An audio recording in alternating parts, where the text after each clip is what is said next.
Tyler from Aspire Sports. I'm going to be giving you my very early Week 12 waiver wire ads. Now, this is before the end of the 4 o'clock games and also before the Sunday night and Monday night games. So, if anything crazy happens, follow us on Twitter at Aspire Sports _. We'll give you our updated waiver wire, but this is prior to all of that. So, keep that in mind. So, with that being said, let's go ahead and get into it. The first one here is obviously going to be Taysom Hill. I was totally wrong for Taysom Hill. I did not expect him to truly be the quarterback. I thought Jameis would, but Taysom Hill was, and he looked pretty good out there, I must admit. I was watching the game, and he was making some good throws, looked good, especially with his running ability. That is a positive, a big positive for his fantasy outlook. So he's definitely at the top of my list this week, especially for quarterback. And if you have, say, Joey Burrow, yes, he's definitely right up there. Plays Denver next week, it's in Denver, so it always makes it a little bit harder playing in Denver, but then gets Atlanta again. So, yes, he's at the top of my list. If you need a running back this week, 100%. I don't expect them to keep the tight end designation over there on ESPN, so don't worry about that. If you played him this week and he was in the tight end spot, it sucks, but it is what it is, and next week it will be gone. So he's the top one. Let's get into the next one. Next is going to be Baker Mayfield. Baker plays Jacksonville next week, who Big Ben, just had a pretty good game against.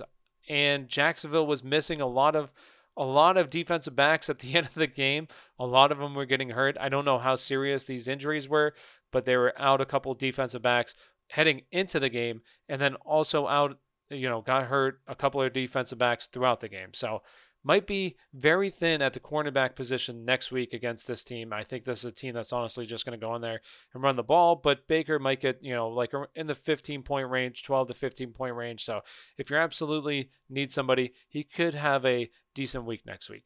Next is going to be Derek Carr. Derek Carr gets Atlanta, who we just saw Taysom Hill beat up Atlanta. Everyone's been beating up Atlanta this year. So if you need somebody, go out there, get at Derek Carr. He's a decent streaming option this week. Right now, he's 36% rostered, so it's probably still available. Go out and get him. Next, Andy Dalton. I hate to say Andy Dalton, but he's playing decently well. This is a good offense. Let's not forget that, right? This is a good offense with plenty of weapons around. The offensive line hasn't been that great, but these skill guys are probably one of the best in the league that Dallas has right now. You have Gallup was highly touted before the season. You have Amari Cooper. Also, you have CeeDee Lamb out there and Zeke in the backfield. This is a good skill group, guys. So it just hasn't been happening. The offensive line's been playing bad. But next week they get Washington. He's not the best because Washington is probably going to be able to get pretty good pressure on him. But if you need somebody, he's in a good offense. I don't expect it to get crazy good, but a lot of skilled people around him that are good. He has the ability. It just needs to happen. Maybe it gets better as the season progresses, but is a decent streaming option if you're desperate next week. Let's go into the next one. That's going to be Alex Smith. I liked him this week. It wasn't that much volume-wise. Maybe next week against Dallas it's a little bit more, but I kind of expect the same where they're just going to run the ball efficiently. But he could probably do what he did this week, probably a little bit more, I expect. But, you're scraping the bottom of the barrel if you're looking here. Really, you are. This is like the bottom of the bottom, and you just play matchups. It's a good matchup next week, but I expect him to probably run the ball a lot. But bottom of the barrel, okay? Bottom of the barrel. Let's go into the next one, and that's going to be LaMichael Perine. This is the running backs. Now, you had Adam Gase say he's going to be the guy going forward. It hasn't really happened in this game, so maybe it happens next week. I don't get this because you're the Jets. You have nothing to play for. You're obviously tanking. Why not just give it to LaMichael Perine? See what you have in him. Why are you playing 95-year-old Frank Gore when you already know what he is? He's at the tail end. He won't be there next year. Why don't you play a guy who will probably be there and see if maybe you need some help at the running back position? Let him get full complement of carries, like 20 plus carries, and see what he can do. I don't understand Adam Gase. He sucks. Hopefully he gets fired. I hope he gets fired, and then Michael Perine might become more viable. But running back position this week, in terms of who to add, is ugly. So someone that's under 50% rostered, he's an ad for me.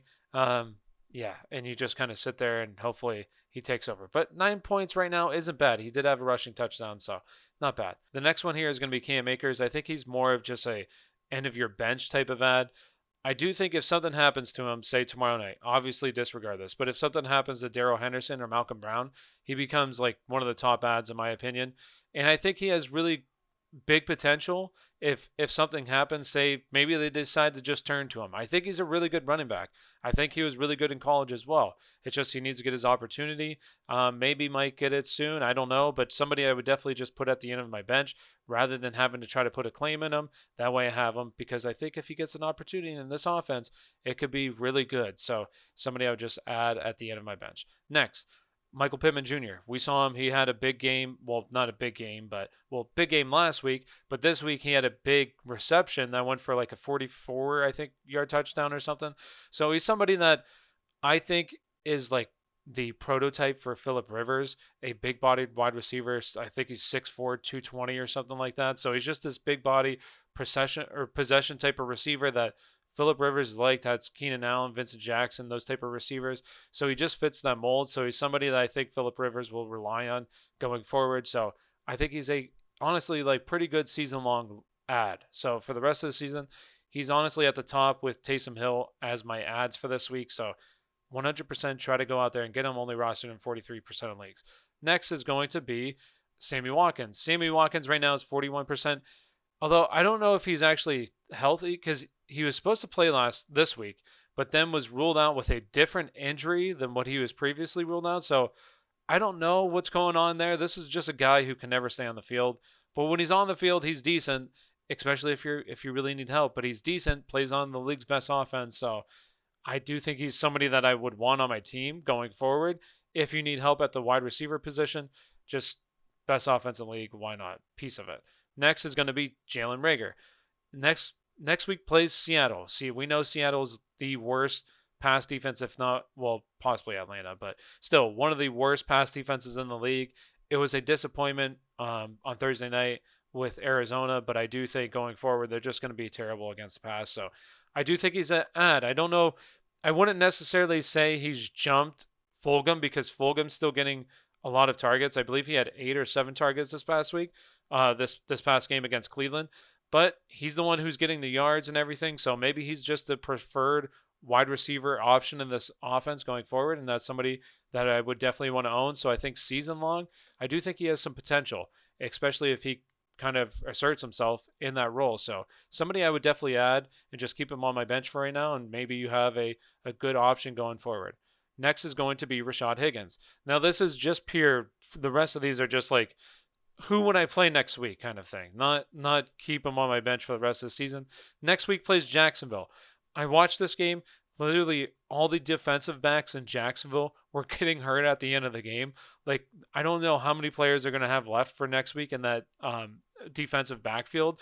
So I think he's somebody that I would add. These previous 2 games haven't been that bad when you factor in the Houston game was 30-mile-an-hour winds with 50-mile-an-hour gusts, so had a decent game in that. And then this game was just like torrential downpour.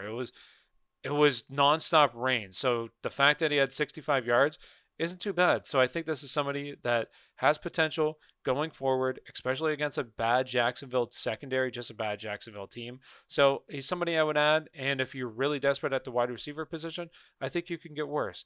And let's get worse with a couple more of these guys. And the next one's going to be Darnell Mooney. Now, this offense is disgusting. You got terrible quarterback play, poor play calling, a bad offensive line. It's just not a recipe for success, and you want to try to avoid this offense like the plague, except when there's fire all around you and you have no one else to play, you got to try to play somebody, and he's at least somebody, and I believe in his talent. And I believe next week Allen Robinson is going to be shadowed by Jair Alexander, so at least he might be taken out of the picture, so they might have to rely on Mooney.